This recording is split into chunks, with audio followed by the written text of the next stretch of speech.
Hi to my Facebook Live people. Welcome, welcome, welcome.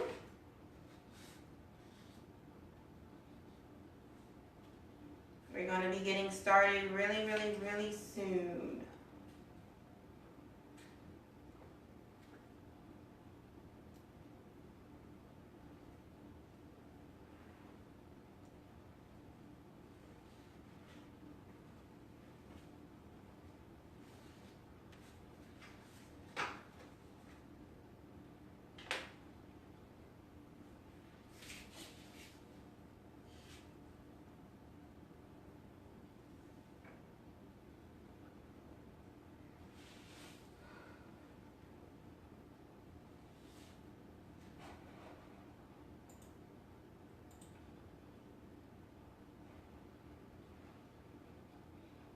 So we're just going to give it a few more moments and then we're going to go ahead and just dive on in.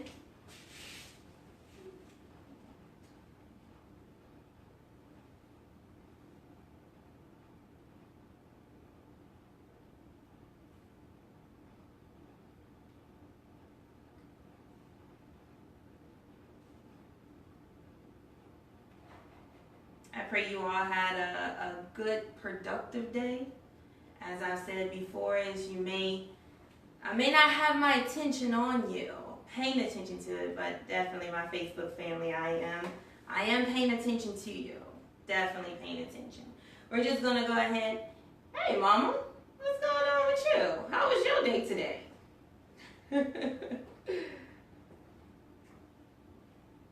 Yes.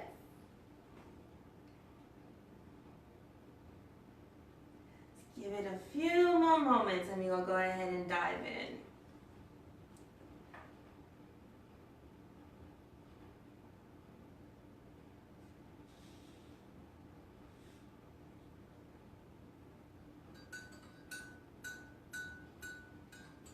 As y'all can see, I like sipping on my tea. Yeah, it's a little hot right now. So I'm going to try not to drink it too fast.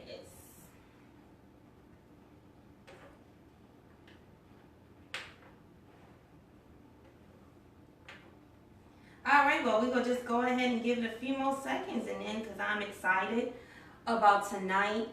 I'm excited about the topic that we have for tonight that's going to be called false restrictions.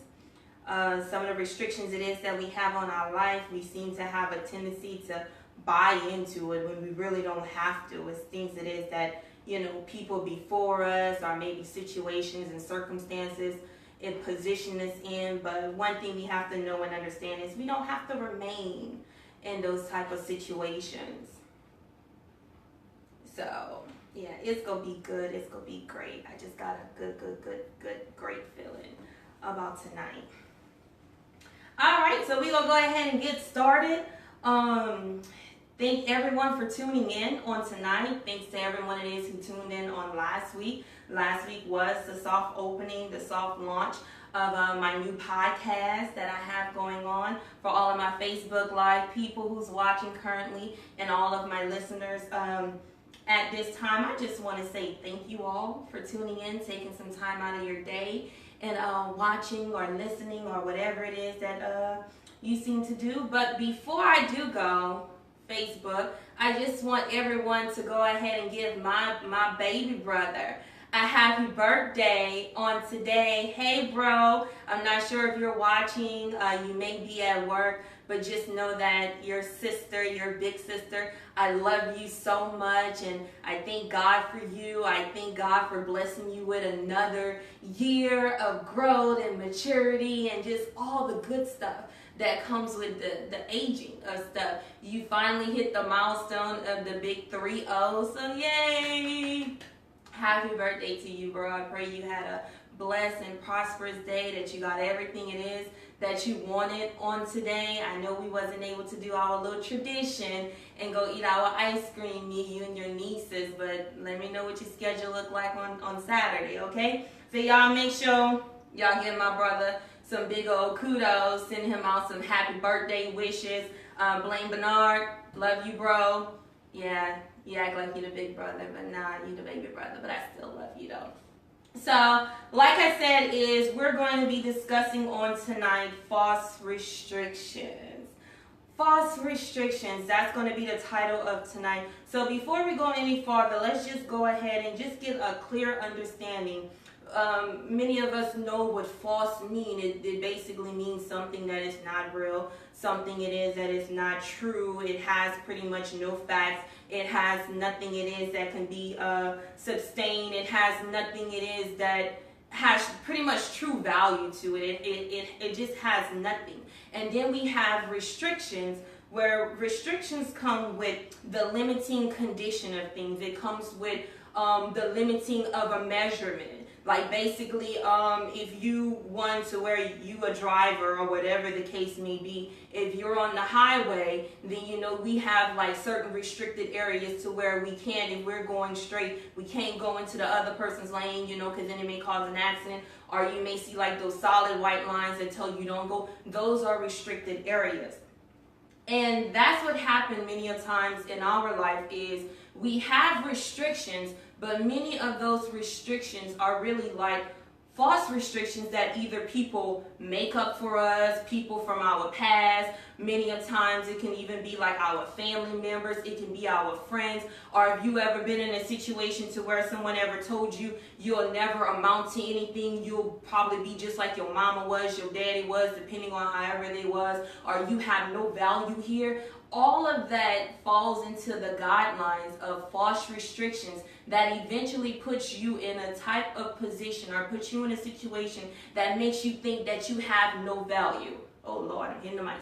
That you have no value, that you have, you pretty much have like no vehicle to really get you on where it is that you need to be. You have no quality of something that can be sustained to get you to where it is that you need to be. So on tonight, we're going to be covering false restrictions. I'm excited about that topic. It is something that I prayed about. I had another name for it, and then we were going back and forth about the names, but it's just the false restrictions. But just to put a visual to false restrictions, let's just think of it as if I can get you to open up your minds and just put some type of visual to it, is whenever you were younger, like for me, we played in the country. Like we had a whole bunch of uncles and aunties who stayed in the country, and one thing that we used to like to do was we used to like to get like the little jars, and we used to like catch bugs, or it used to be like grasshoppers or whatever the case may be. And whenever we would catch them, we would put them inside of a jar, and then we would screw the lid on it. You know, they said puncture your little holes in it just to make sure that, you know, they don't die overnight or whatever the case may be. But what happened is, like, say if you had a grasshopper in there, the grasshopper eventually like would jump, or the bug or whatever it is that would jump, and eventually they were able to train themselves on exactly how high to jump without them constantly hitting their head on the lid, or, you know, what was that restriction to keep them from going higher, or what was the limit it is that we had. And what happens in our life is many of us live within a jar. Many of us live in the sense of we feel as if because we come from a certain place, or because we have made certain decisions, or because we didn't always make like the right decisions and things, or because we just chose whatever the case may be, is that we feel as if we have to live our life inside of this jar with this lid on it, and we feel as if we have certain limitations it is that we can go. Just like the grasshopper, to where, no, I have to be content, I have to be comfortable, because I can't keep getting myself out of the uncomfortable spot. So what I do is I live my life in this little jar to where I know it's good, I know I'm content, I know where I'm comfortable. We are just like the grasshopper. But what happens whenever you actually take the lid off of the jar? Because the grasshopper, or even yourself, if you want to put yourself in that situation, is you became so immune and you became so content with how high it is that you can jump, or how far it is that you can go in your life, regardless if it's with being a parent, regardless if it's on a job, regardless if it's maybe a career field that you decide to go into, or just whatever. If you maybe have a certain desire of your heart of what you want to do, but because you have like confined yourself into this jar and you limit yourself so much, once the lid comes off, you just become content because you don't really know what to do. And what that is false restrictions that you limit yourself to, or you maybe don't do it, maybe people around you do it, or maybe your circumstances and your situations do it, and you just seem like it's no much higher I can go. It's no I can't get like no farther in anything. So on tonight, we want to talk about taking the lid off of your jar. Not remaining in the jar so much, because we have a life that we can live like God said that He wants us to live, a life exceeding and abundantly, where you can live the life it is that God has promised for you, or whatever your belief system may be, but mine is God, mine is the Word, to say that you don't have to live a life with all of these restrictions that people or life or situations and circumstances has put on you to limit you. So on tonight, we're going to go ahead and we're going to be taking off these jars. And we're just going to go ahead and just talk about some things. The title of it is called Uncomfortable. So we're going to be talking about all of the uncomfortable stuff that all of us deal with. And anyone who tuned in on last week, you heard me say specifically that the only way that people really can get over stuff, the only way that people can really maneuver to the next level in their life, or the only way that some people can really overcome a thing, is by your testimony, by you sharing what it is that you have either gone through and you have overcome it. It's something it is that you're currently going through and you fighting the battle and you in the war of it, but you know there's a light at the end of the tunnel, or yet you probably just haven't gotten to it just yet. But by us being a light and being the salt, in the world, we are able to share our truth, share all of the uncomfortable stuff it is that we deal with. And this is a place to come with your truth, to come and talk about the uncomfortable stuff and not have no shame about it, not have a whole blame game about it, not have no type of embarrassment about it, but just for you to basically speak your truth about whatever the case may be. So going back to the jar and us removing the jar and us getting into a position, into a place to where we can start to release all of these false things out of our life, all of these restrictions it is that we think that we have that we really don't. And then sometimes what happens with that is it could be that many of times, as say for instance, you maybe never had certain things explained to you. So you think there are certain limits and restrictions to that. Or maybe you just never seen an example of it before. So you believe there's certain limits and restrictions to that. Or maybe it could be that it's something you just never seen before. It's just something that is just not normal to you. It's just something that it just makes you feel very uneasy. It makes you feel very uncomfortable. Or it could be that many of times people in our life, or even situations, that people come and they tell us how to be, or because they went through certain things, and not all of it is always a good thing. That's why you have to make sure that whatever it is that you're yielding your ear to, whatever it is that you have people speaking into your life, whatever it is that you seem to be speaking or having conversations or whatever with other people, you have to understand and to know, is it a good thing or is it something it is that can hinder me? One of the things that I tell a lot of the people I talk to, or even some of my friends, and more so too even my kids or even my husband, is you have to ask the question is, when people talking to you or when situations arrive or circumstances start to happen, is it a God sent thing?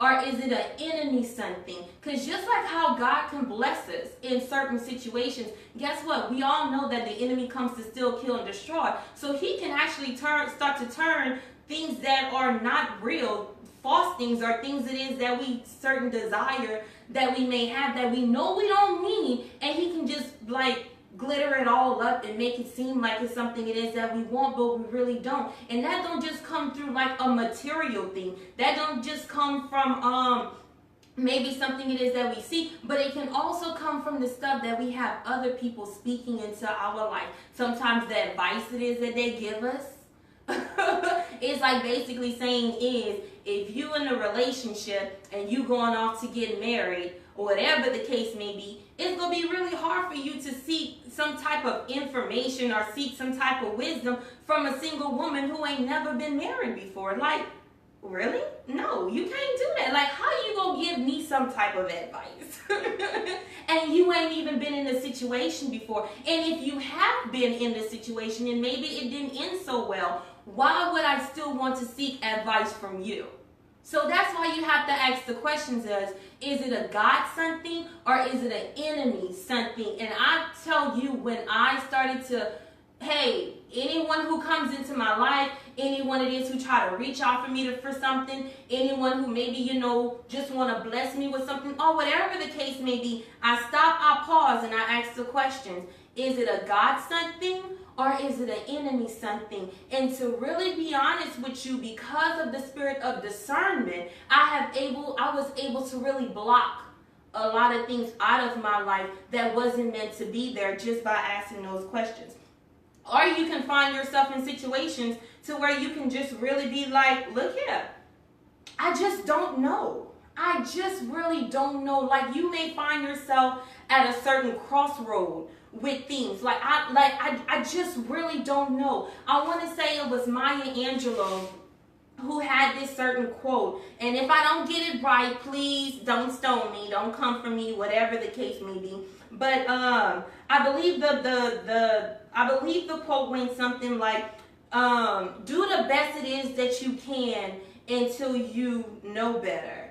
And then whenever you know better, then you do better. Many a times in our life, we don't really have people in positions to let us know that we don't have to remain or live a life with a lid on the jar, like a lid on our life. We live in a society now to where everything is social media based, and they try to tell you how to dress, they tell you how to talk, they tell you how to do this and how to do that, when you know at your core is not right, but yet because you want to fit in, you go ahead and you still do it. But you can sometimes really find yourself in a position to where you can say, I don't know better.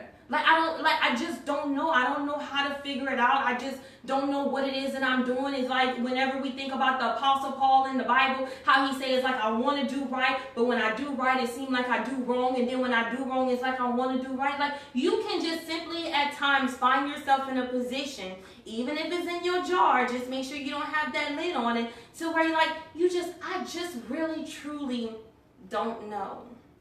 Like, I don't know. And just have that silent moment with yourself to just be like a testimony.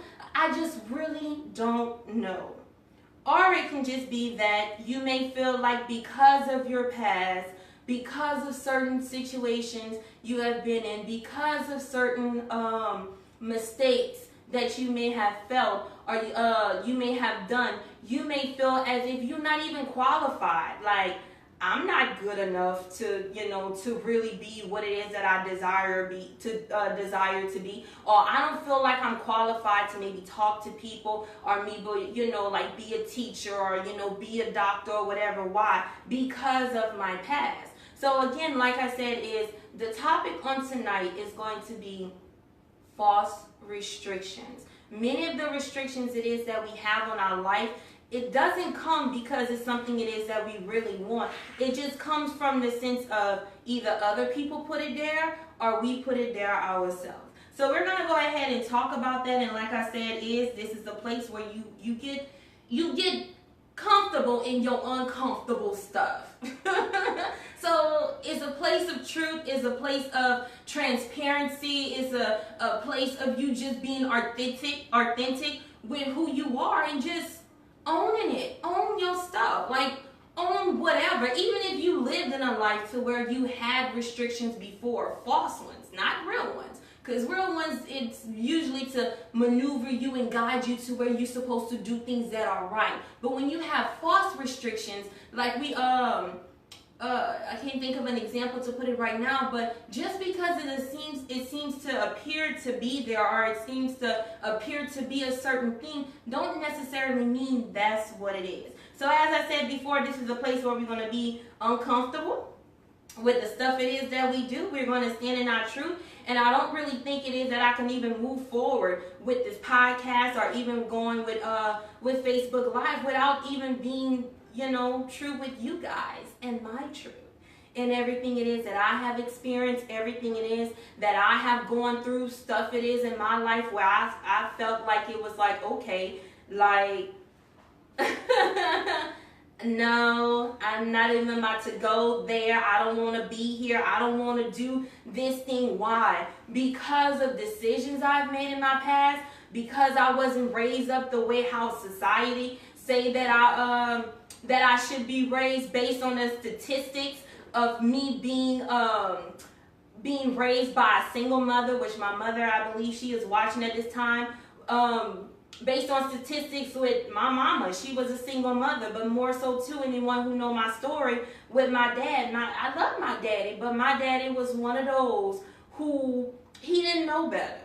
He was one of those, he didn't know better, so he didn't know how to do better. And because of my dad's decision making, I felt like that caused a lot of false restrictions on my life. At the time, not false, but I just felt like it was certain restrictions on my life that I thought that I could never maneuver in the world where I eventually wanted to be, because of where statistics put me.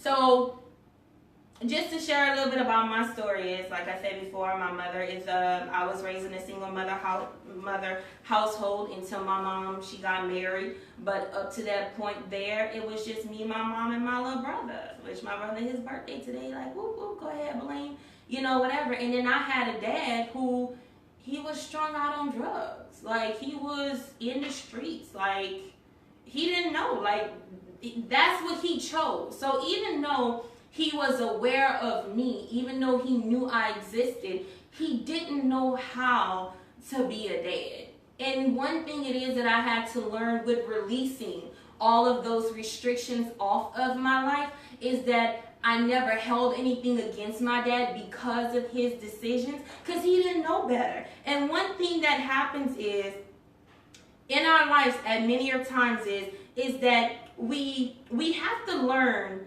that we can't expect things from people who don't know how to give it to us. So that's one thing that I had to learn when it came to my dad. My dad didn't know how to give me the life that I thought I needed. My dad wasn't in a position to where he can make the right or wise decisions that I thought, or even what others may think that he should make. Why? Because he didn't know better at the time. But with that all being said and done, is for a period of time when I had all of the restrictions on my life, is because I was expecting something from my dad that he couldn't give me, and what it created was a lot of disappointment. And I'm pretty sure that many of us can actually relate to that. It's because we want things out of people, but yet we don't really understand that they even have restrictions on their life. Yes, it can be false restrictions, it can be true restrictions, but they have restrictions on their life, so they're not actually in a position to where they can give us the things it is that we want. One of my things was with my dad. One of y'all things may be in a relationship, it may be with your children, it may be with friends, it may be with whoever. But whenever you set yourself up in a position of expecting something from somebody that they really either truly just don't know how to give you, they could refuse to give it to you, or better yet, they just don't want to give it to you. You allow yourself to position yourself to where you experience disappointment. And many of us, if we don't ask God to deliver us from that thing, if we don't ask even for forgiveness, and I think we can live a life to where we just get disappointed by so many different things. And for me, it was from a young childhood getting older to where I wanted things a certain way. I expected people to do a certain thing, and when they didn't do it, I was disappointed. And I carried that with me for so long, but it's not anything that actually edified me. All it did, it created resentment on the inside of me.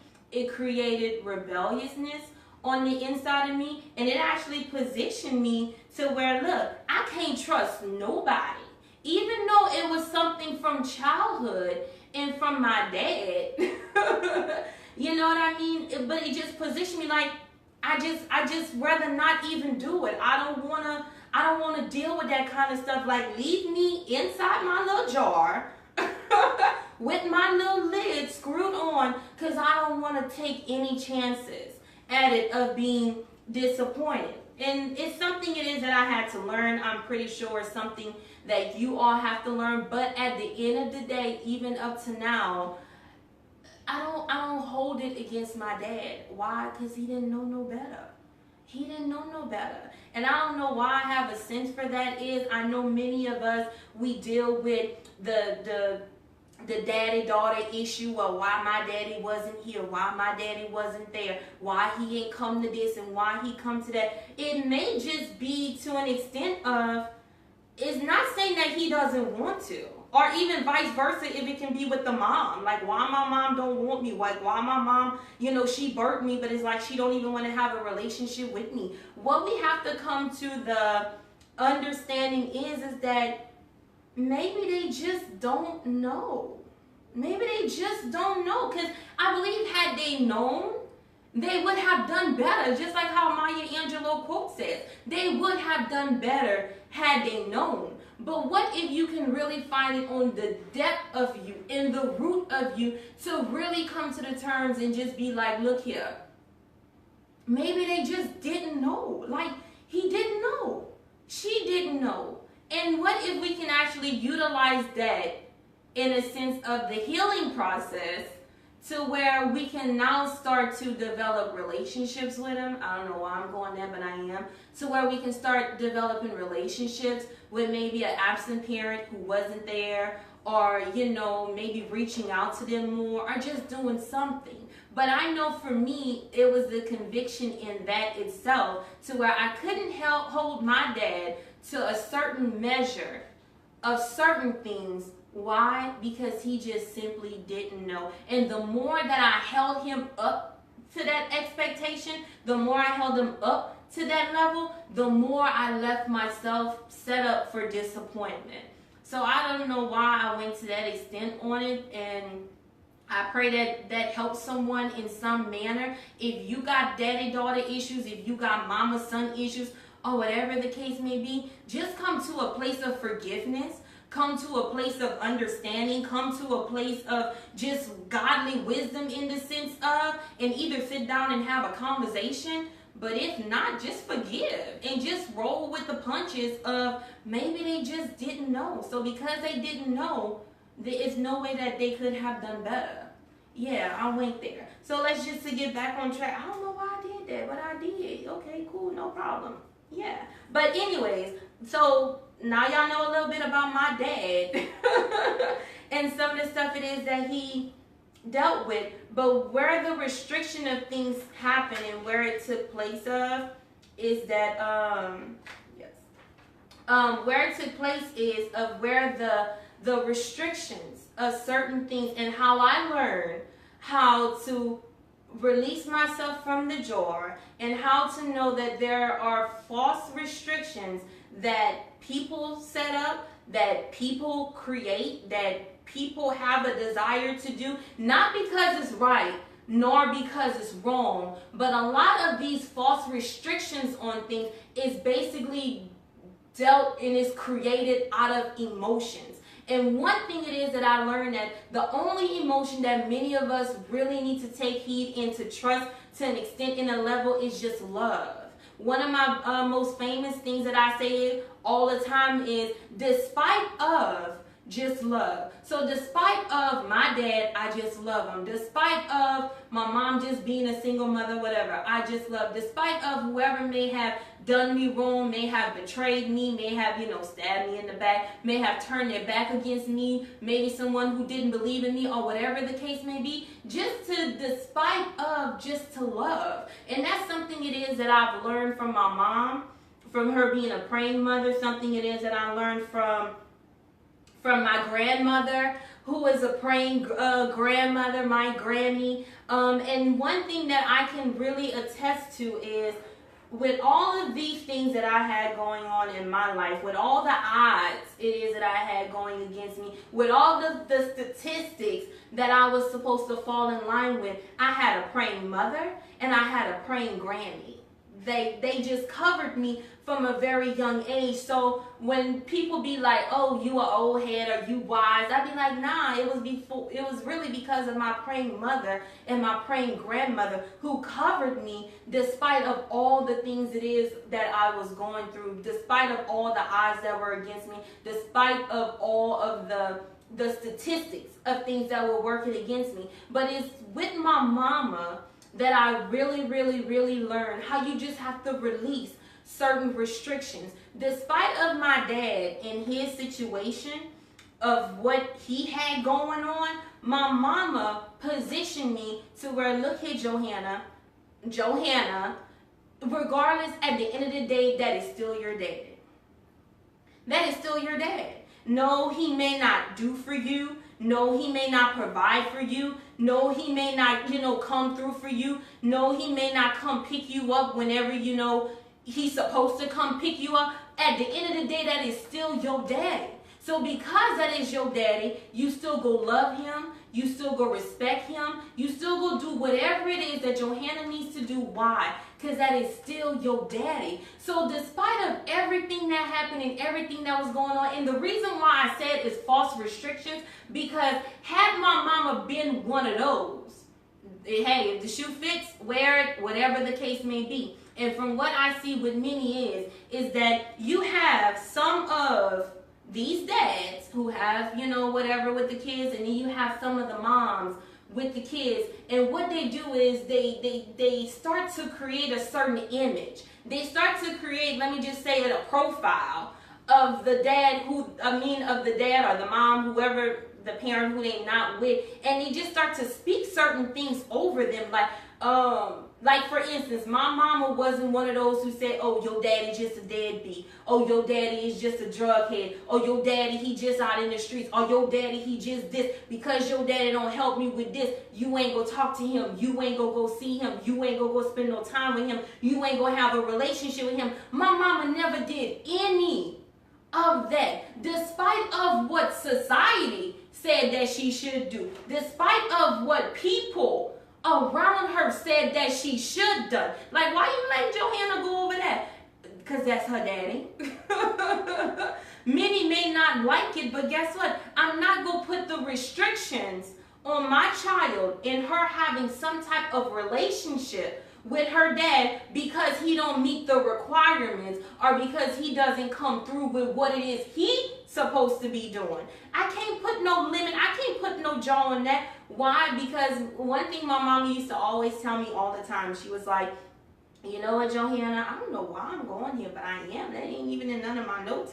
It's like, she used to say, "You got to get older. You're going to get older, and whenever you get older, then you'll understand.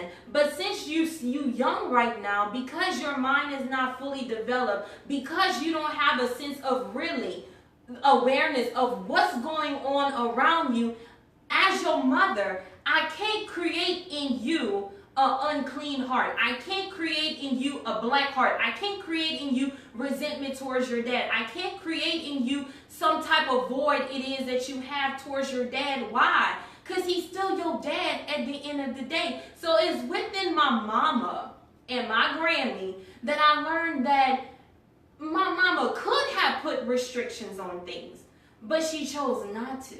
And because she chose not to, I love my mama dearly for that. My mama put me in a position to where she allowed me to dictate how my relationship with my dad would be. She allowed me to dictate how I would view my daddy. So at times it is that he would show up for the birthday party. Yay, daddy showed up is good. So even if he showed up for the third birthday party and he didn't show up until the next one, which was maybe my sixth birthday party, it didn't matter that he missed all the other ones in between them. It's just that I seen him for a birthday. And that's all that matters. So it's with my mama that I learned that love can be operated in order.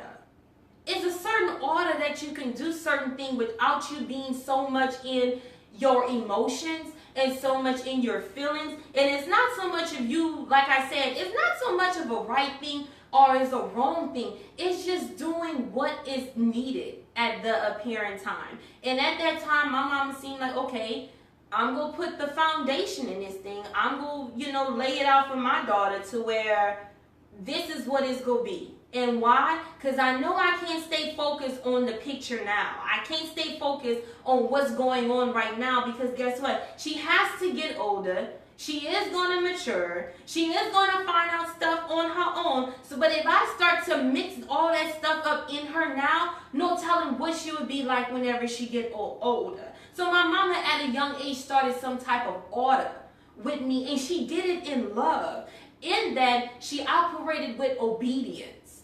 And it was the obedience of, even though I don't like it, I'm still go do it. Even though I don't really trust it, I'm still go do it. Even though it may make me feel some type of way, I'm still go do it. Why? Because it's not about what's going on now, but it's what's going to happen later. And at the same time, my mama still did things out of love, but where she created boundaries of things. And that's where most of us in our life, like I said, mine is with my daddy. Or one of the things was with my daddy to where I felt like I had certain restrictions in my life to where it was like, okay, maybe I just can't amount to certain things because I didn't have the princess little parties with daddy and riding on his lap and him coming through and he just doing this and him doing that to where I was just like a daddy's girl or whatever the case may be. I didn't have all those things, but just because I didn't have it, it did not dictate how my future would look. It didn't dictate of what it is I would do later on in life. So at this time right now, whatever it is that you're going through with the Facebook Live or even the listeners at this time, you have to find yourself in a certain situation and really, really, really put light and illuminate some things as in, what are the true restrictions in my life at this time? What is it? And then with the restrictions, seeing if it's something that it is that's just made from your emotions or your feelings or choices it is that you made, or if it's like real true stuff that you just really need to deal with. And in the midst of all that, just knowing that it comes to a level of forgiveness and it comes to a level of love. And why? Because just because you're in this situation now, or just because you're, you may be at a standstill at life, or because you just maybe have so many things that may be working against you, that does not necessarily mean that you meant to stay exactly where you are. More so too, if you have goals, if you have dreams, if you, aspire to do certain things, you're not just going to stay where you currently are right now. And I know many of times people may say, well, yeah, God got it. God go do a thing. It's, I'm not denied. It's just a delay. Yeah, which is true. But at the same time, what if some of those things it is that we may have done, or those things it is we may have been through, God actually really denied that thing for the better good of us? What if he really didn't want you to do certain things that you were supposed to do? Like, I always look back all the time to where I look at it to where, okay, yeah, my daddy, he didn't know better. He wasn't in a position. He couldn't do what it is that I think he should have done, or whatever the case may be. But what if my daddy had really been in my life, like talking about it? Would I have been the woman it is I am today? Would I be doing the stuff it is that I'm doing right now? Would I have the kids that I have? Would I even be married? Like, what would I be doing had me and my dad actually had that level of relationship that I thought we should have had? where would I be? It could be good.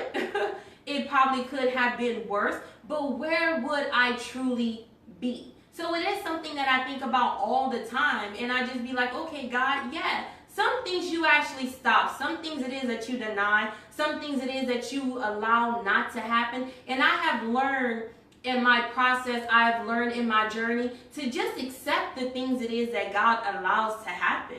That despite of whatever, God, you know what's best for me. It's your plans, not my plans. Your ways are not my ways. Your thoughts are far more than my thoughts, as heaven is from the earth. So I get that and I got that. So regardless of the false, restrictions, the allegations of certain things that people may say, people may do, or how people may try to line things up for you, or certain things that happen in your life, certain things that should happen, whatever the case may be, is that I believe that God is a God of order. I believe that He's a God to where He denies certain things. He doesn't allow certain things to happen. And in the midst of all that, He allows you to really be able to trust and believe that He got you at the end of the day, even though it may be a little bit uncomfortable, even though it may be to where we don't understand. Like, I never understood at a young age why my dad did what he did, why my dad was in the position of why he was there. And because of that, I felt like I was limited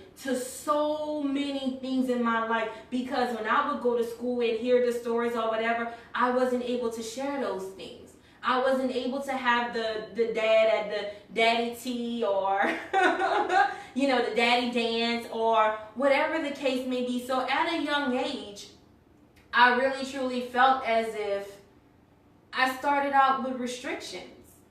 And as I got older, and as I started, of course, getting more into my word, as I started to really, rely more on God and trust what it is that God had for me, and really, really, really get into my word, I understood that all of those things was just false restrictions. And why was that? Not only because with my dad, of what he did, what he didn't do, but based on statistics and being a girl in a single mother household, I'm supposed to have like 7 or 8 kids right now. I'm supposed to be living on government assistance. I wasn't supposed to graduate from high school. I wasn't supposed to graduate from college. Like, I'm not supposed to have none of those things. I was supposed to have kids out of wedlock, which, yes, that did happen. That it actually happened twice. And because of that, and those things that I fell into is the restrictions, or some may call it like the generational curses of things. And that is something that I'm a firm believer in, is that we are all among generational curses. And if we don't start to identify with certain things in our life, we allow ourselves to be set up for false restrictions that we don't have to live our life in. We don't have to, mold our life into thinking that we only,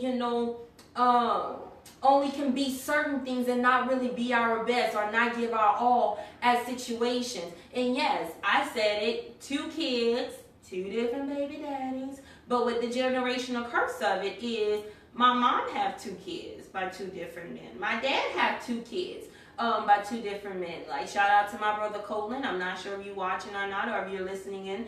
But yeah, we come from a place to where we kids out of wedlock. We got siblings with, multiple moms, but the same dad. No, multiple dads. With my brother Blaine, he has a different dad. But we come from the statistics of things, and yeah, we fell in line with it. But even though I had 2 kids, 2 different men, it still didn't put no limits on me. It still never stopped me from pushing forward and going towards the mark, and really believing in myself that I am something, that I am somebody, that I could accomplish whatever it is that I want to accomplish, not because of what society say, not because of what statistics say, but because of what it is that God say, and the person that I truly believe that I am. So you have to believe the person that you really truly are. I heard someone say at one point in time that you never just stop becoming. You're constantly always becoming something, regardless regardless if that's becoming greater,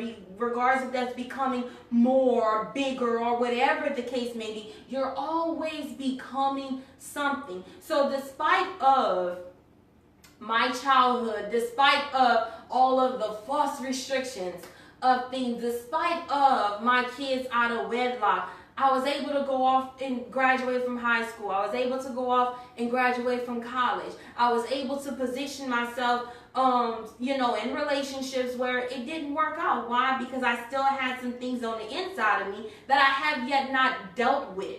I had to really get uncomfortable with myself and start to get really down deep into the root of things that I had limited myself to so many years, to where I'm like, no. Yeah, society say, oh, you got 2 kids out of wedlock, so you'll never get married. So, okay, wait, boom, wham.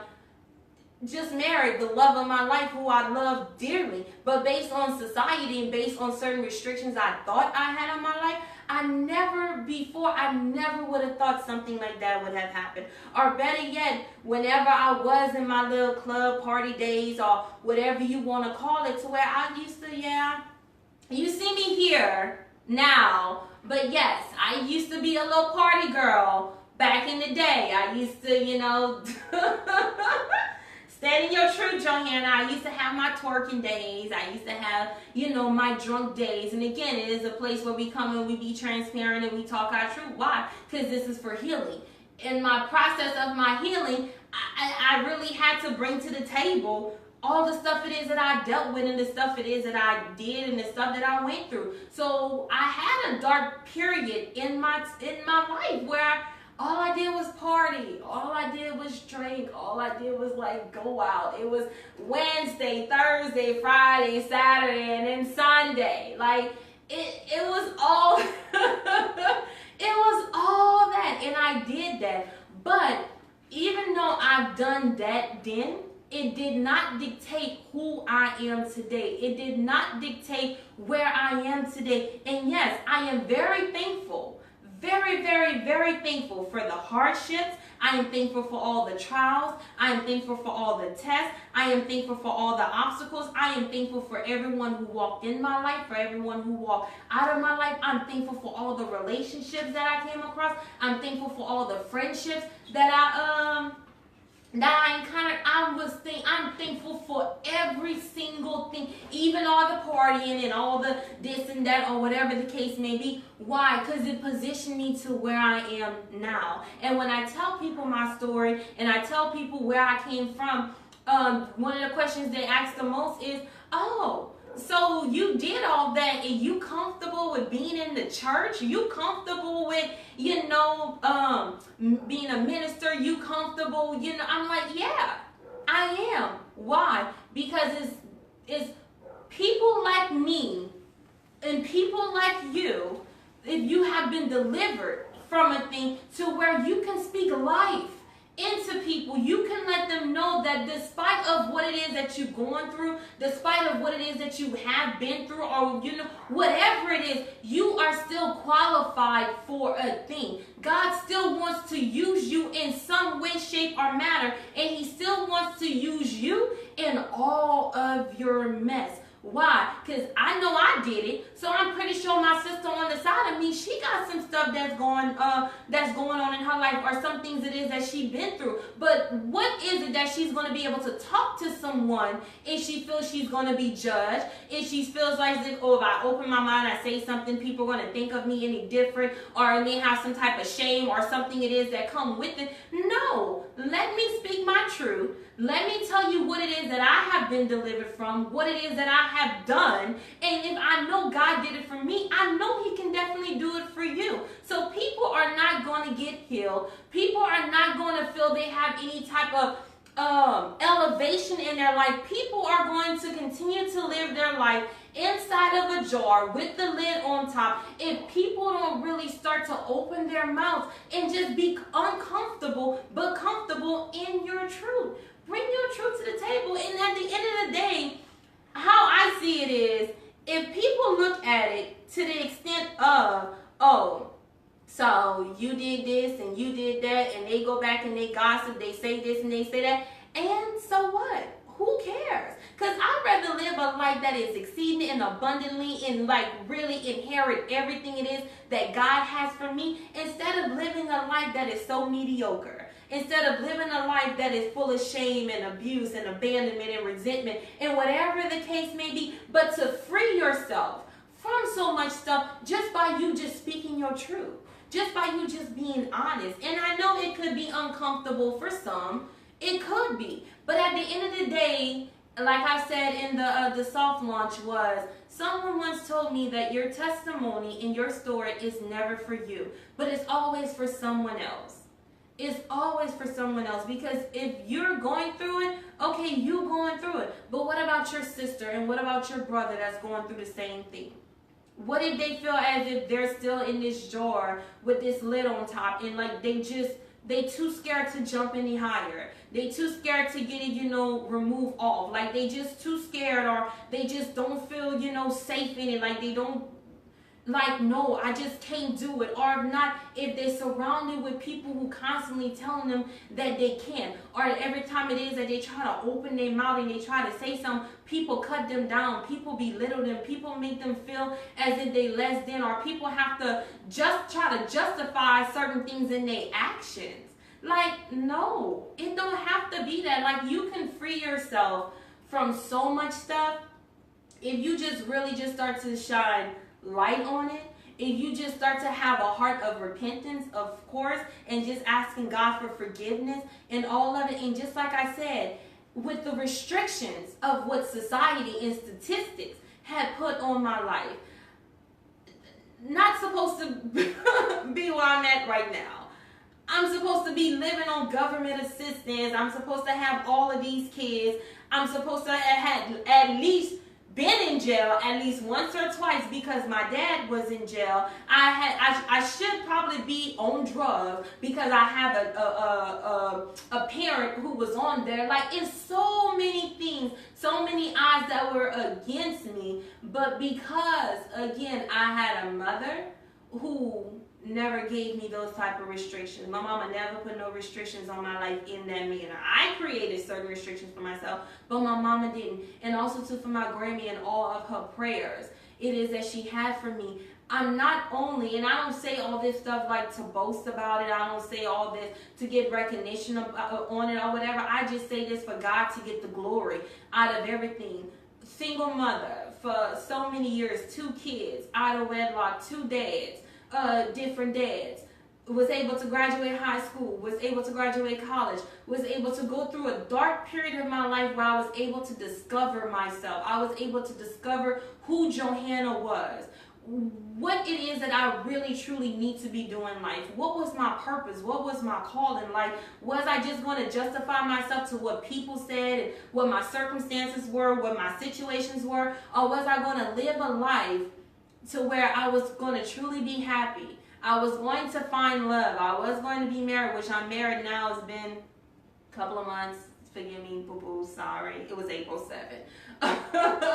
Well, I was able to actually get married. So despite of what statistics say, despite of what society say, and despite of whatever my childhood looked like, despite of what I went through, what I faced, my hardship, my battles, or whatever the case may be, God's plan for my life was far more than what I expected for myself. His plan was far more greater than what I limited myself to. His plan was far more prospering than what it is that I tried to position myself into be. I limit myself with so many things, and when I came to the realization of everything, I understood that that was just false restrictions that I was putting on my life. Why? Because I was making decisions out of emotions instead of making decisions out of wisdom.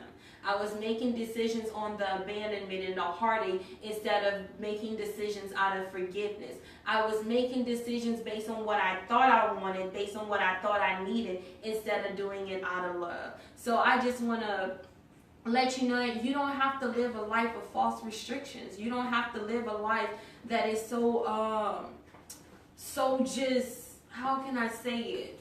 To where you don't have to live a life inside of a jar. You can remove the lid. You can be whatever it is that God has called you to be. You can fulfill the purpose it is that is over your life. You can do whatever it is that you feel you need to do, despite of abandonment, despite of kids out of wedlock, despite of bad relationships, despite of abuse, and not just abuse physical, but financial, emotional, and emotional abuse, whatever the case may be. You don't have to allow restrictions to dictate what your outcome will look like. You don't have to allow your childhood or like maybe your teenage years or whatever to dictate what your adulthood is going to look like. So I pray this all bless you in some way, shape, form, or matter, because I know that it blessed me with just being able to just spill my truth on it, just being able to be very transparent. Again, these are like uncomfortable stuff that we don't want to talk about. We don't want to talk about the dad and him being strung out on drugs, or the single mom who had to do whatever. Like, yeah, we kind of, shied away a little bit, but it's just uncomfortable stuff that we just don't want to talk about. Like, we get told, when I was younger, I had one of my aunties who used to tell me all the time that whatever happens in your house stays in your house. And that is nothing but a lie from the enemy. Like, I believe it's certain things that happens in your household that, look, y'all lights got turned off. Look, you don't need to be sharing all that. Mama will go ahead and, or daddy, whatever. But if you dealing with any type of hurt, you dealing with any type of abandonment, resentment, or whatever the case may be, the only way that you're eventually going to start to heal is you have to speak that thing. You have to talk about it. You have to say something about it. And no, it may not be to man. It may not be to a woman. And sometimes it